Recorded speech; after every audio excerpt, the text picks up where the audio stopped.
The collective mind of the Zargoth Empire, known across the galaxy for its dominion over countless planets, was abuzz with confidence.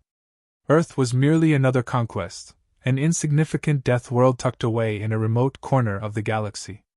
Sure, the archives mentioned something about the hostile conditions and aggressive wildlife, but that wasn't a concern. After all, the Zargoth had subjugated species from every kind of environment. This would be no different. Commander Thrix observed the blue planet from his ship, dismissing the swirling clouds and vast oceans as minor obstacles. He gazed at the seemingly fragile atmosphere that hugged the planet. A thin shell of air, nothing more. To him, it was a miracle that any intelligent life could thrive in such a place. The humans must be fragile, unable to even grasp the potential dangers of their surroundings, he thought.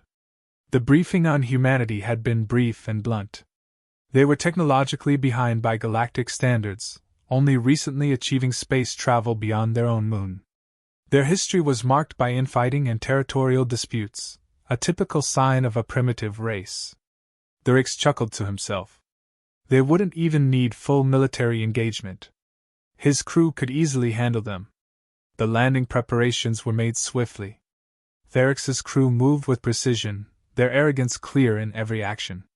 Their assumption was that Earth would be like every other world they had encountered, a species ripe for either domination or assimilation. Their superior technology, unmatched intelligence, and advanced weaponry would make quick work of any resistance. Humanity was simply another box to check off in the Empire's long history of expansion. As the ship descended, the commander made note of the strange diversity of Earth's ecosystems. Deserts stretched across some regions, while others boasted dense forests or towering mountain ranges. He found it chaotic, lacking the order of Zargoth-controlled planets. It didn't matter. The humans would fall, just like all the others. Upon landing in one of Earth's major cities, the crew was greeted by an assembly of human officials. Thrix couldn't help but sneer at the rudimentary attempts at diplomacy. He had seen this countless times before. The weaker species always tried to talk first, desperate to avoid the inevitable. Their nervousness was apparent, but they remained outwardly calm, a trait Thrix attributed to ignorance rather than courage. The initial exchange between the Zargoth and the human officials was formal, but cold. Thrix introduced himself with an air of superiority, stating that the humans now belonged to the Zargoth Empire. It wasn't a threat, just a fact. He expected them to submit quickly, as others had done. But the humans didn't react as anticipated. Instead of bowing to their new rulers, they responded with a strange combination of politeness and firmness. They calmly informed Thrix that Earth was not interested in being conquered and that any further aggressive action would be met with resistance. Thrix was taken aback for a moment. Resistance? From humans? He had to suppress a laugh. This was the first time in a long while that a species had tried to resist after receiving their declaration. But he played along, curious to see how long their defiance would last. Resistance, he muttered under his breath. From primitives. The humans continued to speak with unwavering determination, and while they were clearly outmatched technologically, there was something unnerving about their tone. Thrix dismissed it as the bravado of a dying species. Their refusal to submit would be their downfall, and it would make their eventual surrender all the more satisfying. Still, there was something about their demeanor that gnawed at the back of Thrix's mind. He couldn't place it, but it was there, a sense that these humans weren't as predictable as he had thought. He pushed the feeling aside as nothing more than a passing thought. It didn't take long for the tension to escalate. When Thrix attempted to demonstrate the superiority of Zargoth technology by sending a small probe to scan the human delegation, one of the human officials quickly intervened. With a subtle motion, they activated a countermeasure that not only disabled the probe but short-circuited part of the Zargoth's own systems. Thrix's eyes narrowed in surprise. How had they done that? This planet wasn't supposed to have the means to interfere with Zargoth technology, yet here they were, disabling their probe with ease. The humans had clearly been preparing for something. The commander's pride flared. He had not come this far to be humiliated by a backwater species. He ordered his crew to use force, assuming the humans would cave under pressure.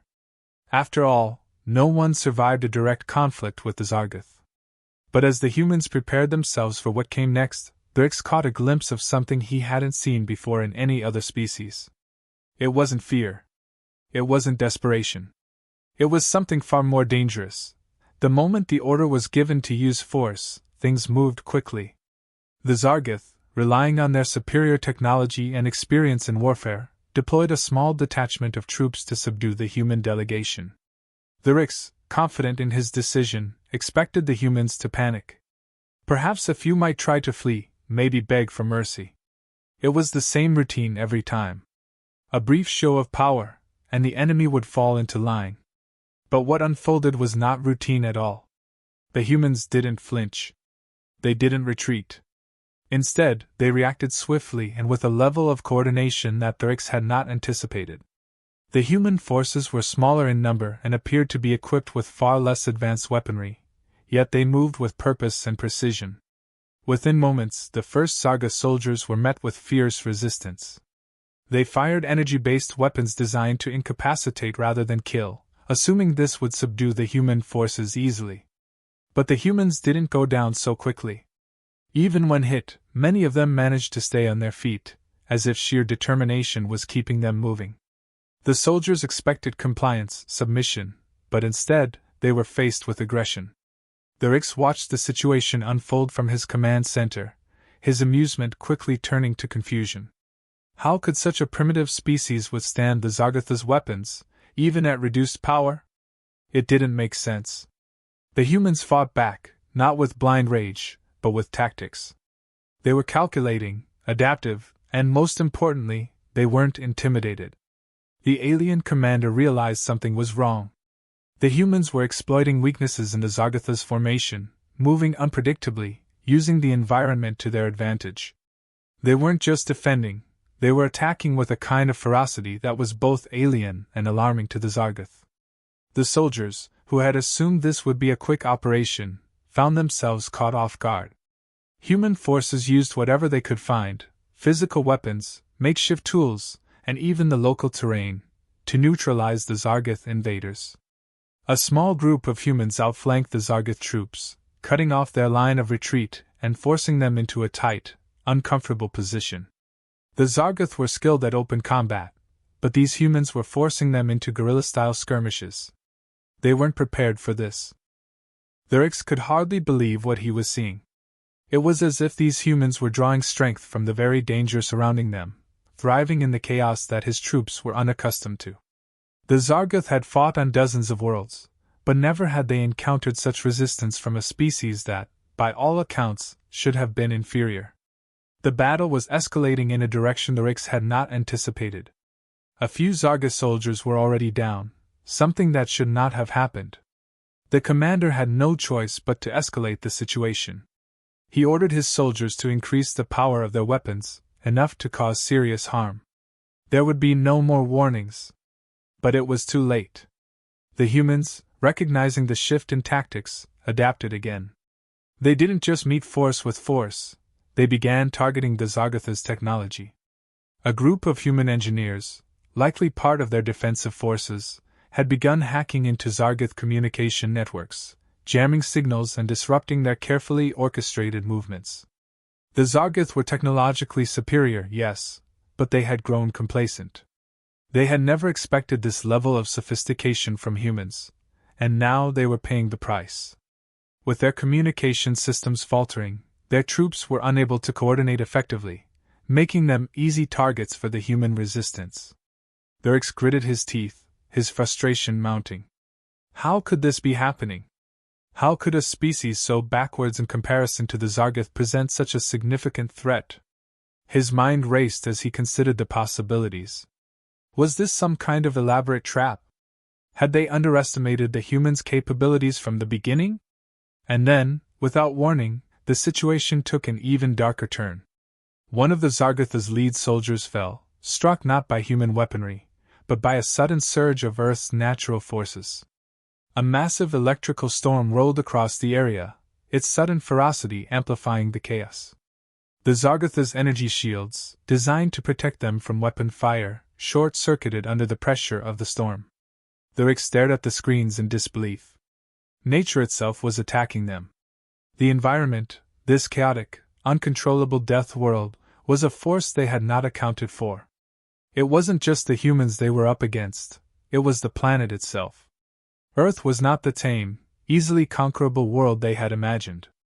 It was a living, breathing entity that seemed to conspire with its inhabitants against the invaders. The humans used the storm to their advantage, pressing their assault while the Zargoth struggled to regain their footing. For every soldier the Zargoth managed to incapacitate, 2 more humans seemed to take their place. There was no end to them. And worse, their resolve only seemed to grow stronger the longer the battle raged. By now, the Zargoth troops were scattered, disorganized, and vulnerable. Therix's forces, who had begun this operation with absolute confidence in their superiority, were now fighting for survival against enemies they had once deemed insignificant. Therix clenched his fists as the realization began to sink in. The humans weren't fighting for victory or conquest. They were fighting for survival, on a planet that had honed them, tested them, and made them more dangerous than any species the Zargoth had ever encountered. And for the first time in his long, decorated military career, Commander Therix felt something unfamiliar. Something he hadn't felt in years. He felt fear. Therix sat in silence, watching the carnage unfold from the safety of his ship. His soldiers, once the pride of the Zargoth Empire, were being systematically dismantled by these so-called primitives.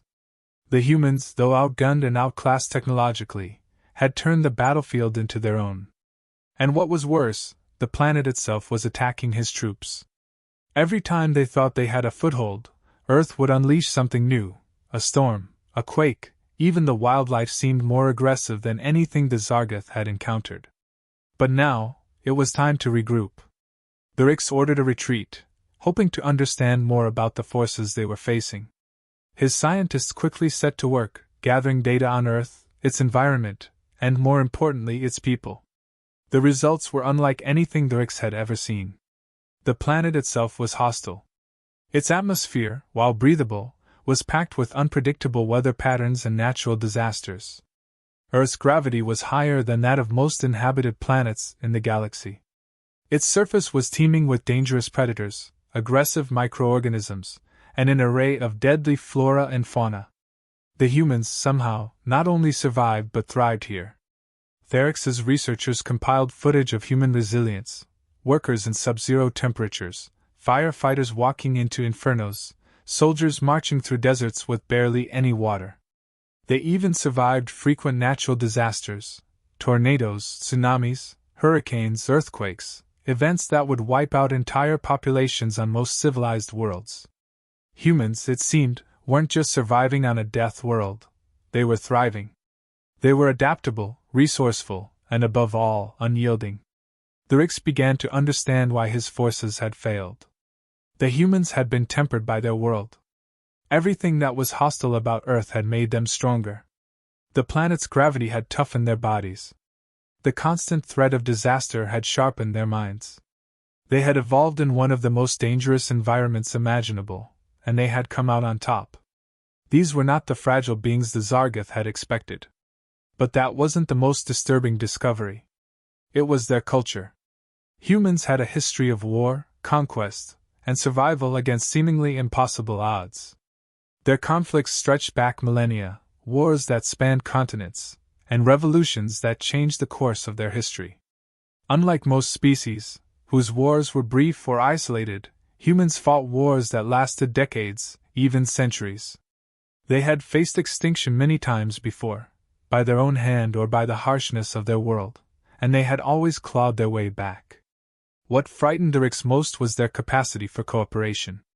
Humans were chaotic by nature, prone to infighting and disarray, but when faced with a common enemy, they became something else entirely.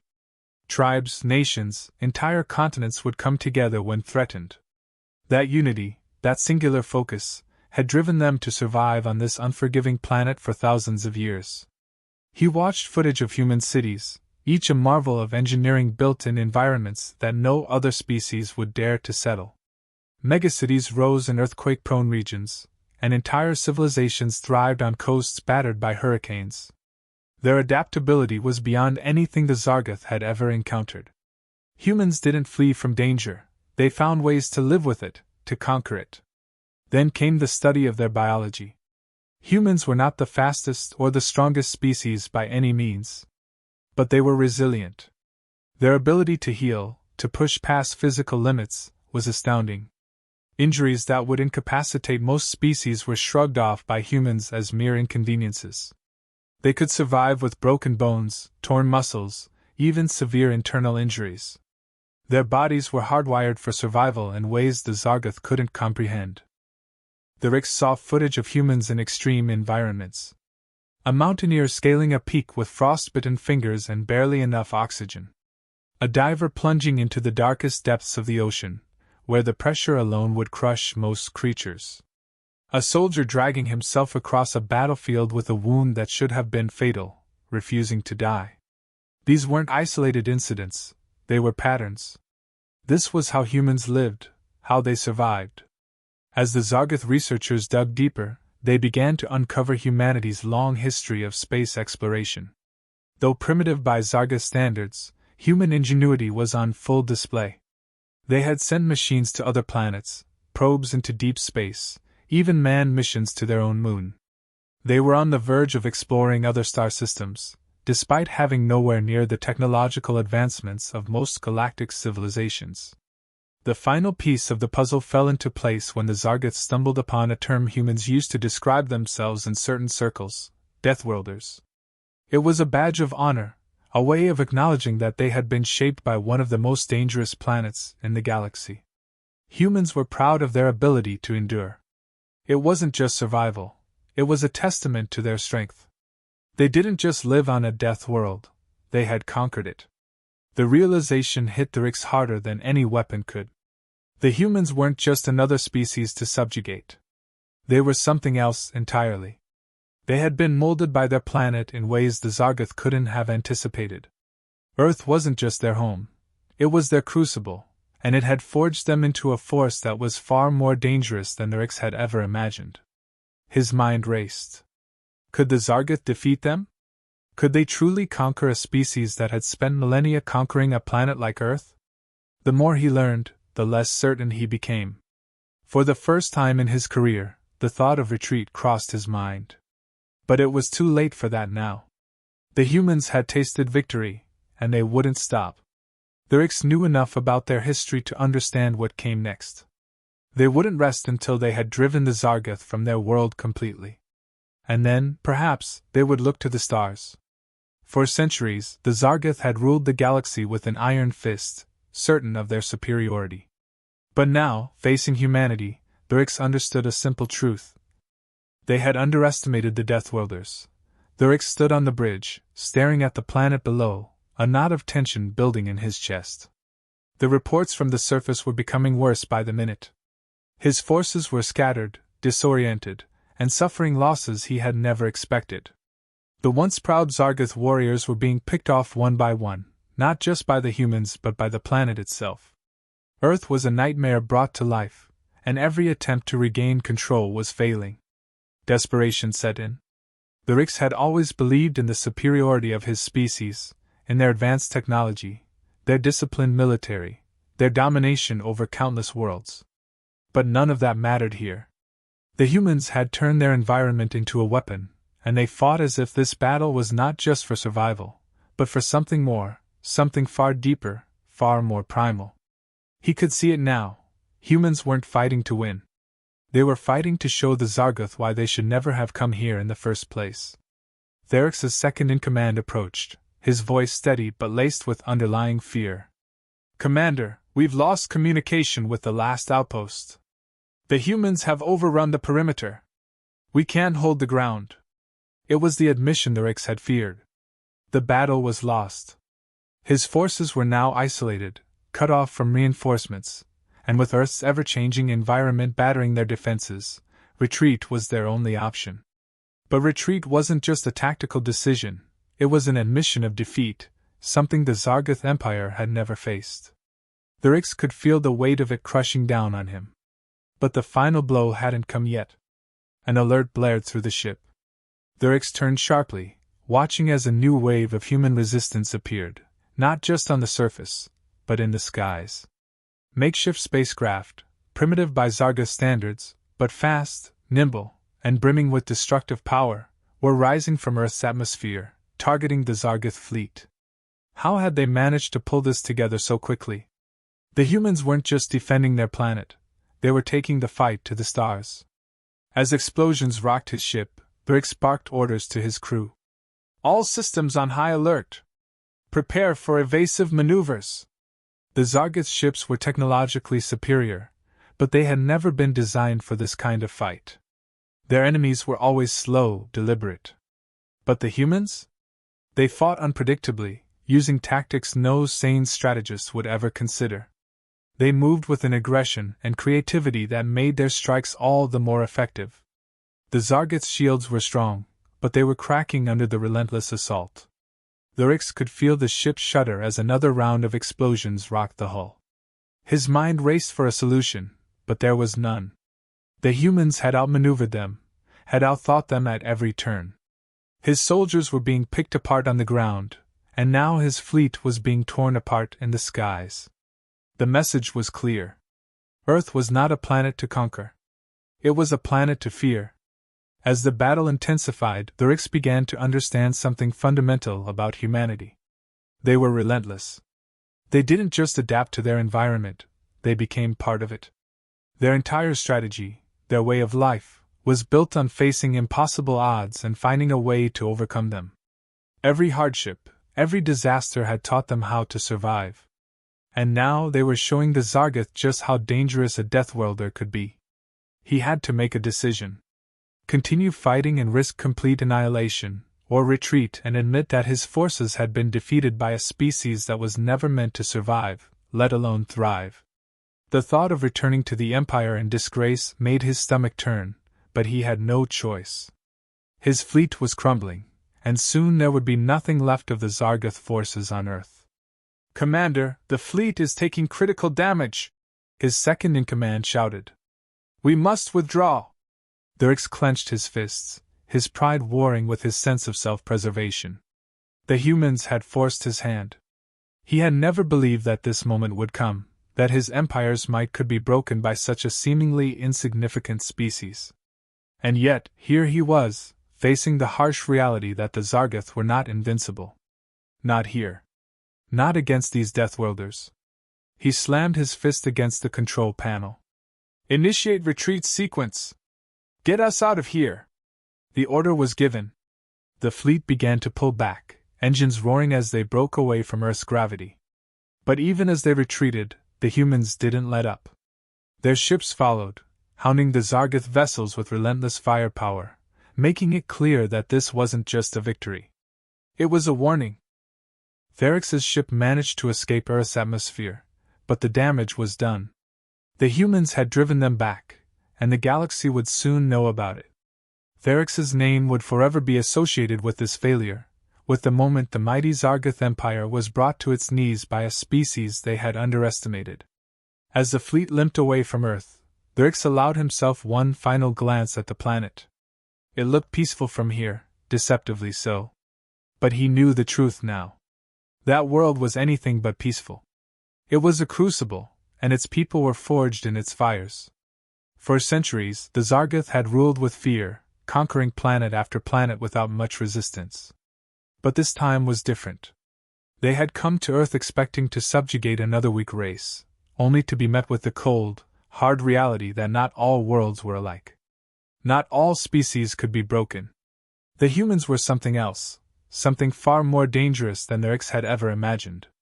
As the stars stretched out before him and Earth faded into the distance, Brix knew one thing with absolute certainty: the Zargath would never return to this death world.